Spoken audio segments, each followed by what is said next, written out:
ockpii here, and today I bring you a new discussing Cube World video.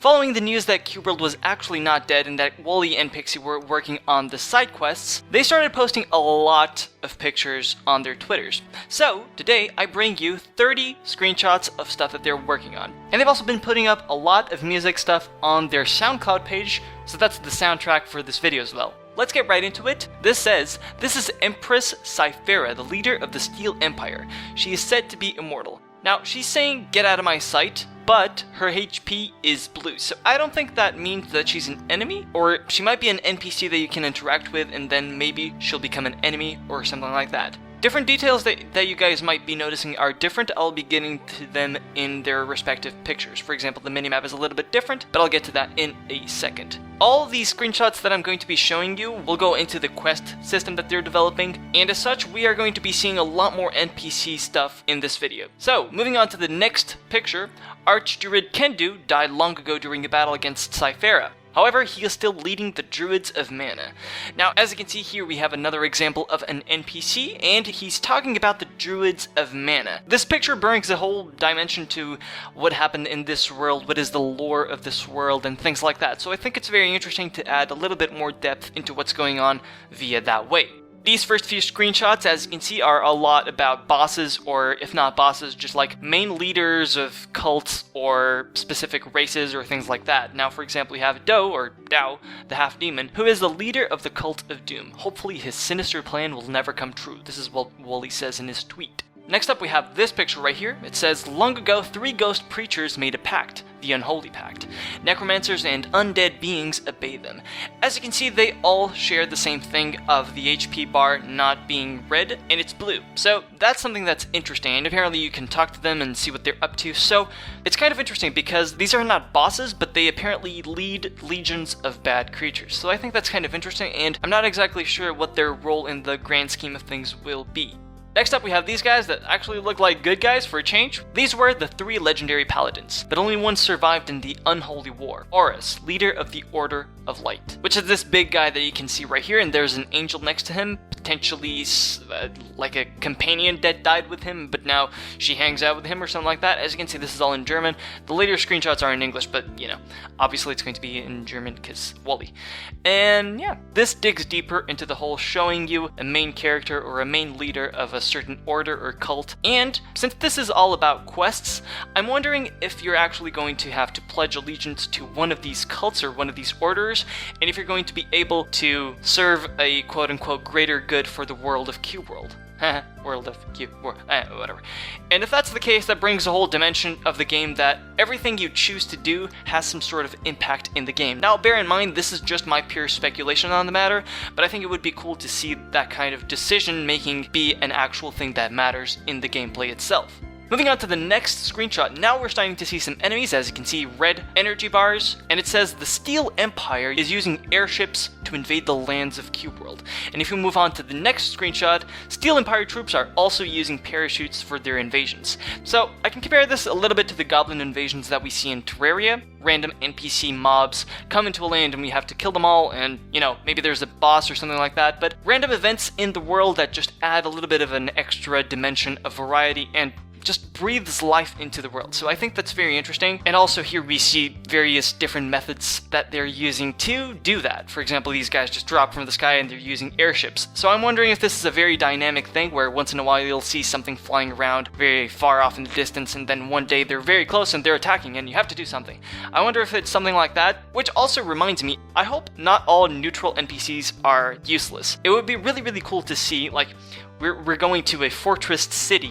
Fortress? Is that a thing? I don't know. It's a city inside a fortress, and you go inside and you meet like the elder or something like that, and it says, we have been getting attacks systematically in our village and we need your help. And you'd like go like at night and you join their archers and they're like all shooting and there's like a big battle and all the villagers are helping. That would be so cool to get, like, as I said, this breeds a lot of life into the game, into the world rather, and it would be really, really cool to see more variety of life being breathed into the game. So that would be something that I would like to see. Obviously, again, speculation of mine, and yeah, maybe a potential idea for Wollay and Pixxie. Next up, let's talk about the minimap that I was mentioning earlier. This is a new world map, and and it says undiscovered landscapes are visible. If you see an interesting spot like a forest lake, you can plan a trip there. So I assume there's some sort of marking system where you can do like, I want to go here, and you set up a landmark and you can see it from your perspective and you can go there, and maybe that would help you in your travels. If you like get sidetracked, you have, okay, I have my milestone there, I can go there when I'm done with this. Someone asked if this is for the whole biome, and Wollay replied that not all landscapes are visible, just landscapes nearby the ones you have already discovered. This next picture shows you a little bit more of what happens when you zoom in. You can see the landscape borders and the locations, be it villages, dungeons, whatever, that you have discovered. So there seems to be a little bit of an outline in letting you know, like, you've been here, instead of just the blue blob list that there was before. I actually really like the design that they have for their maps. I'm not seeing too much difference, so I'm not exactly sure why they're like, ooh, new map, thinking this, but you know, it's still cool and it's showing a little bit of difference. I'm just not sure it's relevant, but yay, they're showing stuff, so yeah. Next up, we have this image of a mech. So it says, the Steel Empire has mana-driven machines like this mana mech. If we move on to the next screenshot, we see this picture, and Wollay says, players won't be able to ride mana mechs. I, however, am able to ride them for testing. So a little bit of a tease from Wollay there, which I think is kind of funny. And again, I'm not exactly sure what these mechs will have to do with the whole quest system. Maybe again, it's part of the whole, you have to join an order or join a side in order to be a productive member of society, quote unquote. A productive member of the Q-World Society. Yes, that sounds lovely. Again, just speculation, but that's why I'm here. This picture right here talks about the Druids of Mana. Wollay says that they aren't defenseless. They are supported by mighty treants, which I think is really cool. And also, again, we see that they are not evil. Like, we can't kill them, they are not trying to kill us. At least not yet. Also, these tree dudes absolutely look amazing. This, I guess, is setting the stage a little bit for the kind of variety of beings there are in this cube world. Next up, we have this image right here that says, the Druids of Mana are masters of rune magic. Usually they engrave runes into runestones. So this might mean that you can go up to these runestones and maybe you can unlock different skills, or maybe they're adding a little bit more to the whole character progression system and maybe this has something to do with it.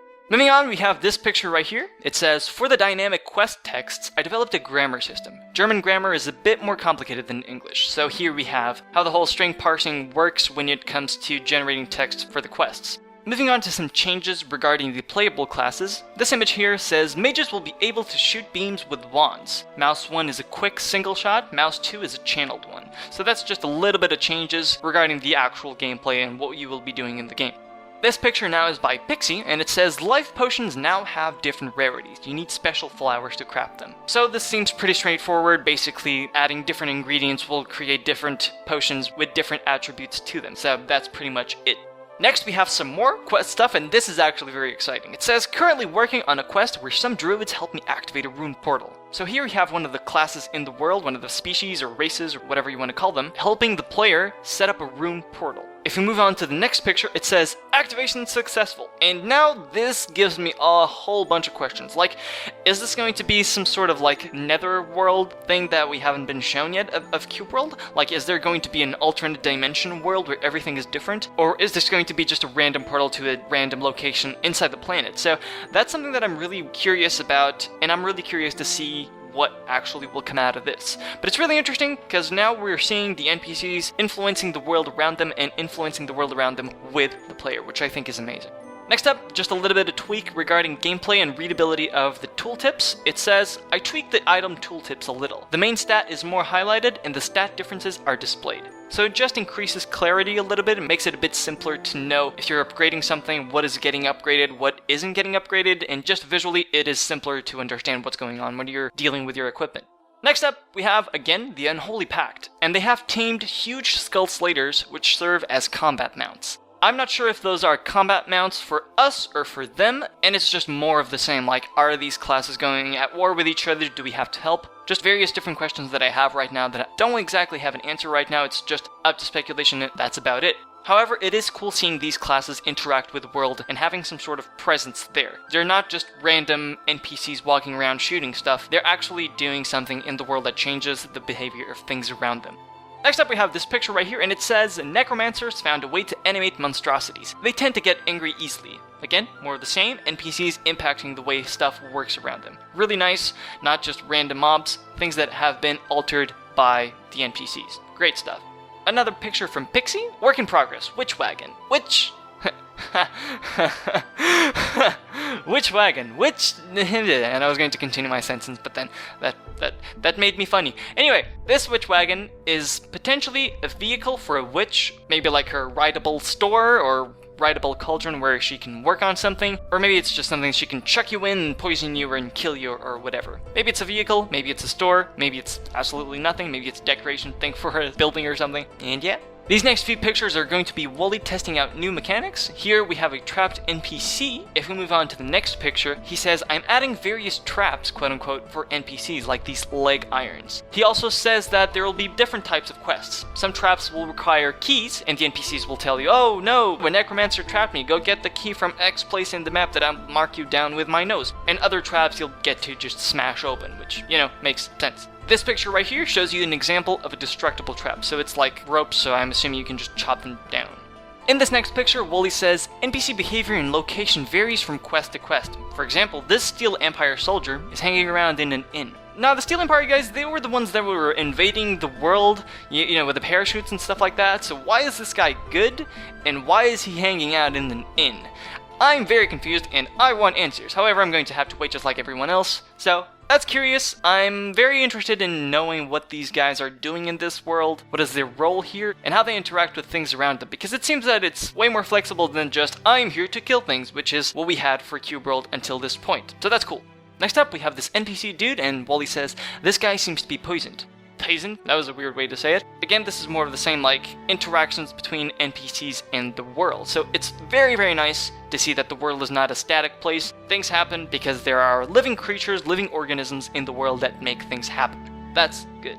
This picture shows a new, different quest mechanic that is very, very interesting. It says, today I'm working on an eavesdropping quest, quote unquote. I added a quest mechanism where NPCs have a dialogue with each other. The speech bubble says, the elf, I have shut him into a cage at the altar of Sandrock. And why is this an eavesdropping quest? Someone asked, since it's an eavesdropping quest, does that mean that if you get close they would attack / stop talking? Wollay replied, they would stop talking. They won't attack because they'll be needed later in the quest and shouldn't die beforehand. So as you can see, it's very dynamic. You have to stay at a safe distance so that they won't notice you and keep talking. And by following their indications or by just following them walking around, we get to this picture. Wollay says, I found him! Fortunately, it's not Drizzt again, the guy that was trapped before, so that's kinda good. And he's saying, a human trapped me in this cage. His name is Jerem. What is going to happen now? Are we going to kill Jerem? Are we going to kill Thors? What are we going to do here? Are we going to perform amicable diplomacy here or something? What is going on? That I can't actually say. In any case, guys, that has been it for these screenshots. These have been 30 screenshots organized chronologically from their posting on Twitter that Wollay and Pixxie have been doing.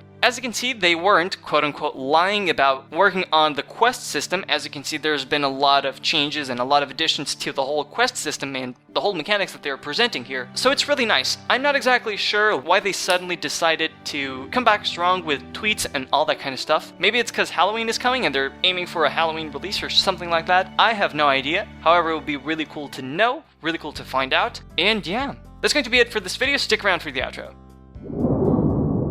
Thank you guys for watching this video. Click the annotations on your screen to watch more videos that I've been making. Do let me know what you guys thought of all these pictures in the comments below. Do let me know what you guys thought of my speculation of it, my analysis of it. It would be really cool to get some sort of discussion going on, as is the name of these types of videos. I would love to get your input on the stuff that I've been talking about. So, do let me know in the comments below, and I'm really interested to see what is going to come out of this whole thing that they're doing right now. We'll just have to wait and see. Until then, thank you again for watching, follow me on Twitter and like me on Facebook, and I will see you in my next video. Goodbye, everyone.